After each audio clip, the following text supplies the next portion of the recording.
Dan ini tali pertama yang menghubungkan kita dengan Allah, itu iman. Jadi kalau imannya sudah ada, koneksi bisa dibangun. Anda kalau punya handphone nggak ada sinyal, nggak bisa connect, nggak bisa nyambung, nelpon nggak bisa, kirim pesan susah, mesti ada koneksinya dulu. Buka koneksinya, baru nyambung. Hal yang mengoneksikan kita dengan Allah supaya dapat ala hudam mir rabbihim, dilindungi Allah, dipandu Allah, dibimbing Allah, dijaga Allah. Apa koneksi pertamanya? Iman. Tapi bukan iman biasa, iman yang terus ditingkatkan sampai mendapatkan satu tanda yang disebutkan dalam Al-Quran dan dikuatkan dalam hadis Nabi SAW. Sekarang cek tanda ini. Kalau sudah ada tanda ini dalam diri kita, berarti berbahagialah kita memiliki bagian pertama dari tanda kesuksesan dan kebahagiaan. Bawah ini tinggal buka amalnya, apapun yang Anda kerjakan jaminannya langsung dari Allah Subhanahu wa taala. Ini bukan motivasi ya, saya bukan motivator. Ya. Tapi ini langsung, jangan diragukan, langsung pesan dari Allah sang pencipta kita. Perhatikan, buka Quran surah ke-6 Al-An'am ayat 82. Ini tanda pertamanya. Orang sukses, orang bahagia di 3 alam, dunia, alam kubur sampai akhirat. Tanda pertamanya adalah orang yang mampu mengupgrade imannya sampai dia mendapatkan ciri-ciri berikut. Alladzina amanu wa lam yalbisu imanahum bizulmin ulaika lahumul amnu wa hum muhtadun. Ada ayatnya? Dan orang-orang yang beriman itu, yang imannya benar, dia jaga, dia tata, benar imannya. Perhatikan, ulaika lahumul amnu. Ciri pertamanya, orang yang terus meningkatkan iman, menjaga iman, kelihatan sekali orangnya tenang. Secara pribadi tenang. Bahkan ketenangannya digambarkan oleh Nabi Sallallahu Alaihi Wasallam dalam hadis yang diriwayatkan oleh Al-Imam Al-Bukhari, dan hadis ini ditempatkan di topik iman. Imam Al-Bukhari menulis kitab namanya Al-Jami' As-Sahih Al-Musnad Al-Mukhtasar min umuri Rasulullah sallallahu alaihi wasallam wa sunanihi wa ayyamihi. Disingkat Sahih Al-Bukhari. Ada 97 topik di dalamnya. Pertama, kitab Bad'ul Wahyi, kedua Kitabul Iman, ketiga Kitabul Ilmi sampai ujungnya tentang kiamat dan syafaat. Nah, di tempat 2, topik yang kedua, Kitabul Iman, nomor hadis yang ke-16. Dan dikuatkan oleh Sunan At-Tirmidzi. Al-Imam At-Tirmidzi menguatkan di kitab sunannya nomor hadis 2624. Perhatikan kalimatnya. Kata Al-Quran, ulaika lahumul amnu. Orang yang imannya benar, terus di-upgrade, terus naik, gak bercampur ya dengan hal-hal yang mengotori iman sampai dipastikan dia mendapatkan kenikmatan iman. Maka yang pertama kata Allah, ulaika lahumul amnu. Dia mendapatkan ketenangan dengan imannya, tenang, nyaman. Apa ciri terlihat dari ketenangan imannya itu? Thalathatun man kunna fihi wajada halawatal iman. Ada 3 hal pokok yang kalau dia mendapatkan 3 ciri itu, dia mendapatkan nikmatnya iman. Insyaallah. 1, ayyakuna Allah wa rasuluhu ahabbu ilaihi min siwahuma. Dia menjadikan Allah dan Rasul sebagai prioritasnya Allah dan Rasulnya. Contoh gini, dia mau makan nih, apa makanan yang dibenarkan oleh Allah, yang halal misalnya, ya ayyuhan nasu kulu mimma fil ardi halalan thayyiban, maka halal itu membimbing imannya. Karena itu ketika dia mencari yang thayyib, itu imannya disebutkan dulu. Quran surah kedua ayat 172. Ya ayyuhalladzina amanu kulu min thayyibati ma razaqnakum. Begitu dipanggil imannya, dia nggak mikir halal lagi, karena imannya langsung membimbing dia pada yang halal. Di orang yang imannya itu sudah melekat pada dirinya, yang prioritas itu Allah dan Rasul dia. Mau makan, dia nggak pikir yang haram, langsung yang halal. Mana yang halal? Lalu begitu akan makan, Dia ingat, dia cari bagaimana Nabi mengajarkan cara makan. Idza quddimat ta'amu khudh biyadika biyaminika ma yalik. Kalau makanan itu dihidangkan, ambil dengan tangan kananmu yang paling dekat denganmu. Samillah, sebut nama Allah, bismillahirrahmanirrahim, makan. Dia praktekkan. Dia mau jalan, dia lihat bagaimana Allah menyukai jalannya orang-orang yang dengan iman dia berjalan. Wa ibadur rahmanil ladzina yamshuna 'alal ardi hauna. Hamba Allah yang penyayang itu kalau jalan, jalannya bagus. Wa idza khatabahumul jahiluna qalu salama. Dia enggak ganggu orang. Dia naik motor, enggak usil sama orang. Dia naik mobil enggak merasa hebat. Dia jalan kaki enggak merasa tinggi. Dia hormati orang lain. Dia jaga lingkungan. Kalau ada yang mengejek, memprovokasi, dia mendoakan. Allah imannya. Iman menjadikan dia tenang. Tenang. Dan menariknya, orang-orang sekitarannya pun merasa tenang dengan hadirnya dia. Itu, pernah nggak merasakan? Pulang ke rumah, anak-anak nyaman dengan Anda. Istri nyaman dengan Anda. Di kantor, orang nyaman dengan Anda. Di kampus, teman-teman sekuliahan nyaman dengan Anda. Terus upgrade diri sampai merasakan ketenangan itu dan menjadikan tuntunan Allah dan Rasul sebagai prioritas. Kedua apa? Ini yang paling menarik. Ternyata iman yang bagus ini nggak berdiri tunggal, sifatnya nggak personal, tapi bisa diwariskan pada orang sekitarannya. Yang kedua yang mendapatkan kenikmatan iman, kata Nabi Shallallahu Alaihi Wasallam, ketika dia mampu saling mencintai karena Allah. Masya Allah. Maaf ya, melihat orang lain tuh bi'ainir rahmah.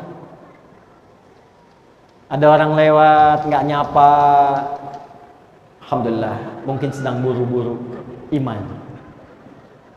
Ada orang mencela, oh masya Allah, mungkin belum tahu iman. Hilang sendal, cari dulu. Nggak ketemu, alhamdulillah, amanah sendal sudah saya tuntaskan dan berhenti di Masjid At-Taqwa. Mudah-mudahan jadi saksi jannah di akhirat nanti. Amin itu maksudnya hilang sendalnya. Masya Allah, iman. Jadi orang yang dapat kenikmatan iman itu antara anugerah dengan musibah dua-duanya sama. Saat ada suka dia bersyukur, saat ada duka dia bersabar. Jadi dua-duanya sama aja, diposisikan sebagai ujian. Makanya kata Nabi, ajaban li amril mu'min. Orang kalau sudah benar imannya, perkaranya mengagumkan. Semua nggak ada bedanya.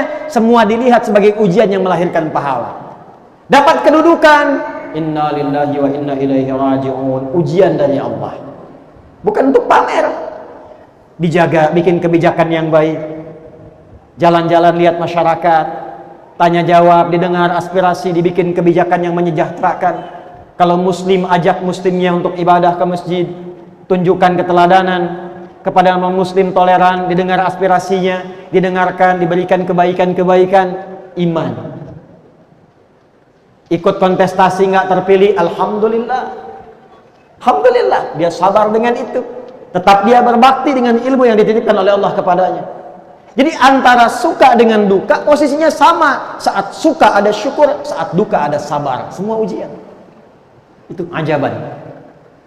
Yang ketiga, dia konsisten pada kebaikan dan imannya menjaga dia pada keburukan sampai di level nggak suka ketika merasakan atau melihat sesuatu yang tidak baik. Bisa ada tayangan TV misalnya, tayangan nggak bagus, nggak sengaja terlihat, bukan cuma dipalingkan. Apa tayangan seperti ini nggak layak ditonton, ganti aja. Kalau semua channel begini, ganti channelnya sekalian. Gimana? Jadi orang beriman itu semua yang keluar manfaat. Makanya ujung ayatnya Allah sampaikan, perhatikan kalimatnya, wa hum muhtadun ulaika ala hudam mir rabbihim. Ala hudan itu kalau melekat kepada orangnya disebut muhtad. Jamaknya muhtadun. Orang yang ditunjuki oleh Allah. Nanti hasilnya apa? Semua bagian tubuhnya. Ini bagian pertama. Semua bagian tubuhnya dari ujung kepala sampai ujung kaki, ya, itu semuanya dibimbing oleh imannya supaya mengerjakan semua yang bermanfaat.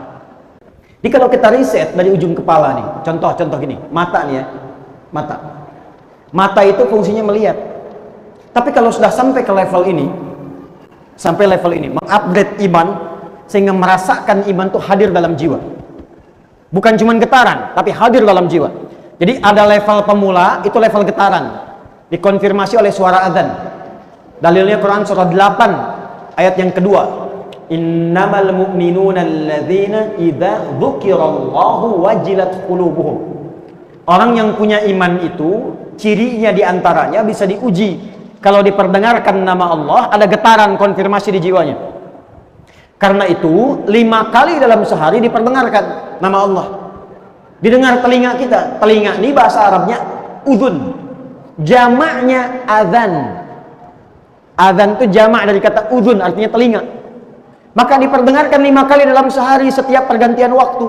Kalimat pertamanya apa? Allah.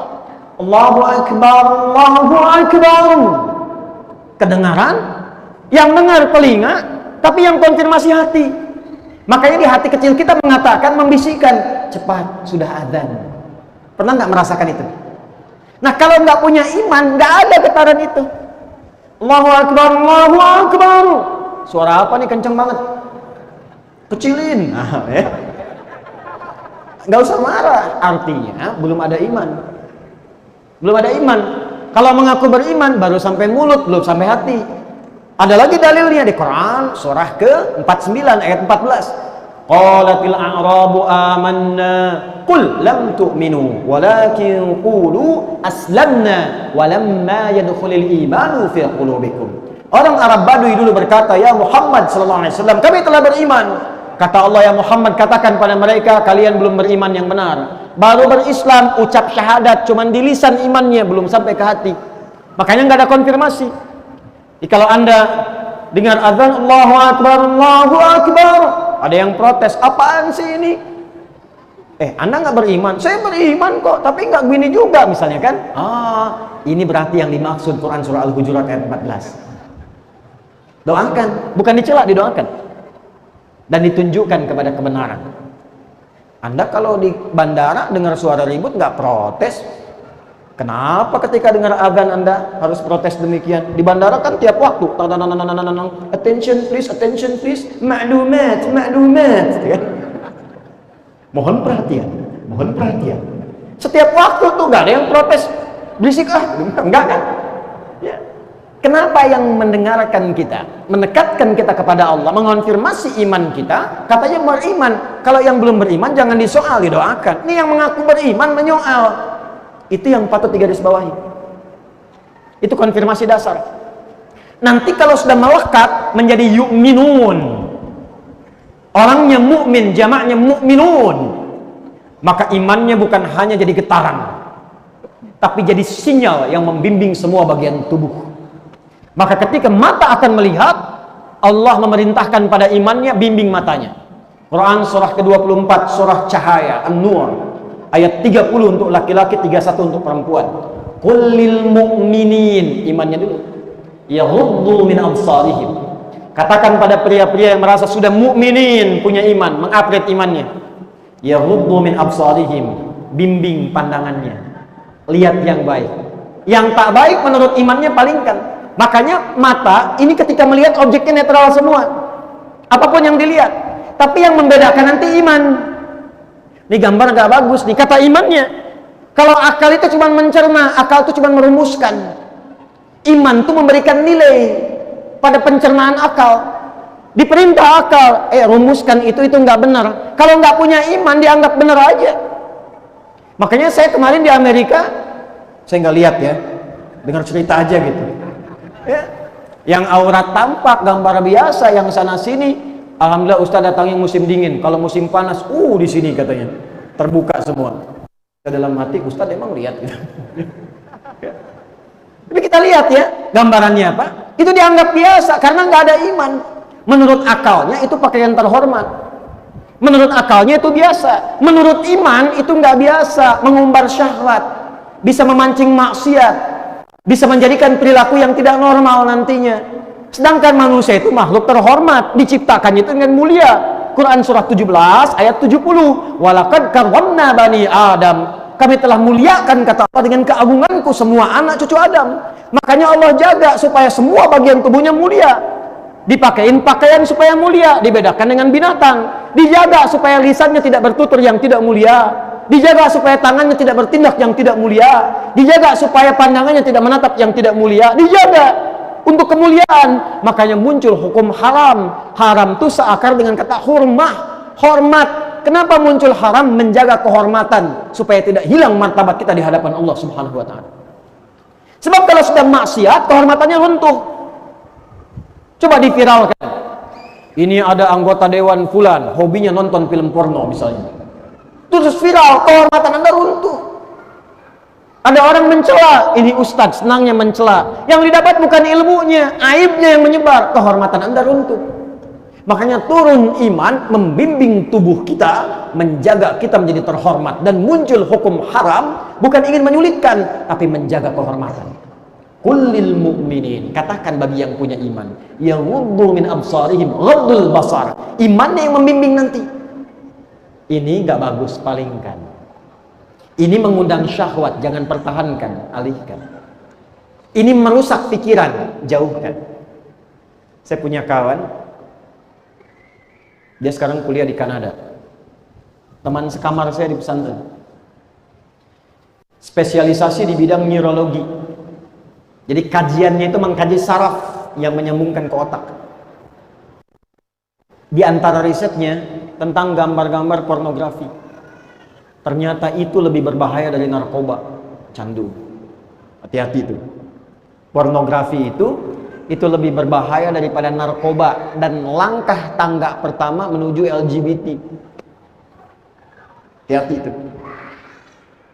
Jadi kalau ada orang, bukan kita ya, misal nih, terbawa arus lihat gambar yang tak layak, itu jadi candu, langsung nyangkut di memorinya. Dijaga oleh setan. Makanya kalau Anda pernah dengar riwayat, kalau melihat sesuatu yang tak pantas sekali aja, cepat palingkan. Sekali itu bukan begini sampai kedip ya, karena ada salah paham tuh hadisnya. Kan sekali selama belum kedip begini. Astagfirullah, begini ya. Cepat palingkan. Ya, selanjutnya setan. Sebab sekali melihat nyangkut nanti di memori kita tuh. Dan setan bermain di situ. Itu Masya Allah bisa lebih cepat hafal dan ingat sampai bayangannya dibandingkan dengan mushaf yang kita baca tiap hari. Dan bisa merusak.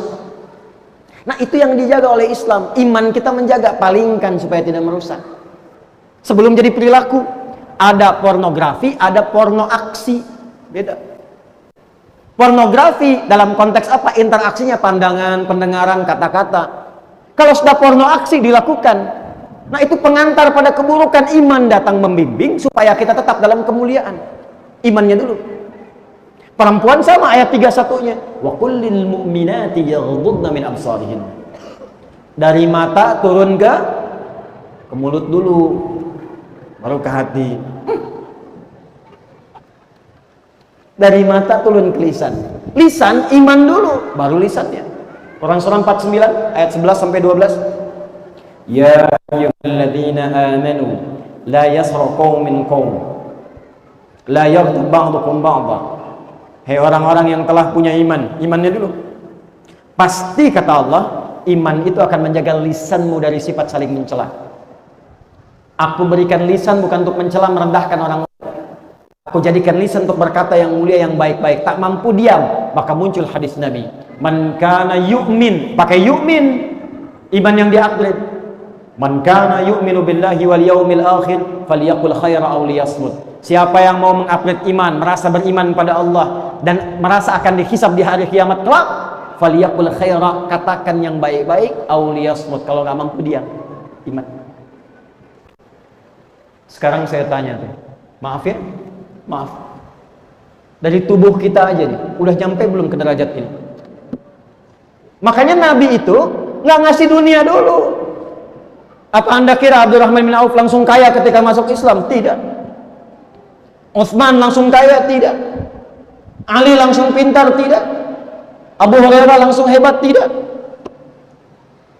Bilal langsung kuat? Tidak. Yang ditata itu hatinya dulu. Karakternya dulu, karakter moralnya dulu, pribadinya dulu. Lewat iman ini, pendidikan iman. Makanya mereka menjadi tangguh. Dan iman itu dipertahankannya luar biasa. Bilal diseret, diikat dalam batu besar. Di tempat yang terbentang luas. Ya, di lapangan, diikat di atas batu, yang batunya dipanasin dulu, musim panas loh. Nggak seperti panas di sini, masih ada uapnya. Uap kering.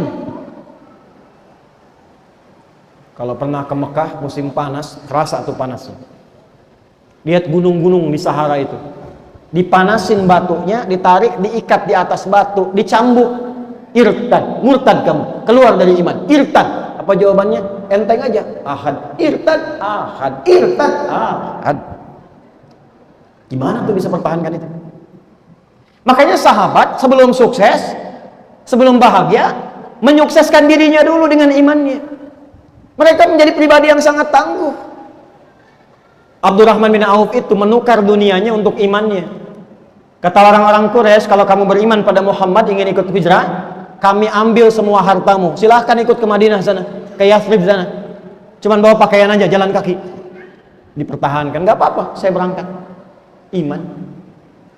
Sehingga yang terjadi apa? Kalau punya kedudukan jujur, disiplin, sabar, baik. Kalau punya harta dermawan. Kalau punya ilmu, luas ilmunya, berbagi dalam kebaikan, ikhlas menyampaikannya. Itu yang dibutuhkan tuh itu sekarang. Nah sekarang, jangan jauh-jauh dulu. Anda pengen kaya, menata harta, menata diri aja belum sanggup, pengen kaya. Alih-alih maslahat, jadi maksiat nantinya. Belum sanggup menata diri, begitu diberikan harta, datangnya ke tempat maksiat. Dipakai maksiat, kumpulnya dengan orang-orang perbuat maksiat. Dikerjakan di tempat yang tidak disukai oleh Allah dan Rasulnya. Makanya sebelum sampai dapat amanah harta, kedudukan, ilmu, apa yang dilakukan? Perbaiki diri dulu. Supaya memandangnya yang baik, mendengarnya yang baik, berucap yang baik, berjalan ke tempat yang baik. Begitu dititipkan kedudukan, andanya sudah baik, maka kedudukan itu ditempatkan pada tempat yang baik. Ya, jadi kadang-kadang kalau Anda bekerja belum dapat sesuatu, jangan langsung disimpulkan. Jangan langsung disimpulkan. Boleh jadi Allah menginginkan kita baik dulu, lalu semua hasil ikhtiar kita akan dirapel semuanya, diberikan dalam akumulasi bentuk yang lebih besar. Kadang-kadang kita nggak sadar. Usaha sebulan nih, nggak dapat nih. Tapi begitu di hari yang ke-30, dapatnya lebih banyak dari biasanya. Itu bukan dapat lebih banyak, itu akumulasi keringat Anda selama 29 hari. Tiba-tiba Anda nggak nyari, teman datang nawarin proyek. Itu ikhtiar Anda selama 29 hari. Tapi selama 29 hari itu Anda dididik oleh Allah bersabar, dididik tawakal, dididik yakin, dididik dekat dengan Allah, dididik husnudzan. Itu yang mahal sekali teman-teman. Makanya di Eropa, di Amerika, di Jepang, Asia-Asia yang maju, itu mereka sampai bikin divisi khusus meningkatkan karakter ini. Kajian. Dikaji, bikin pelatihan.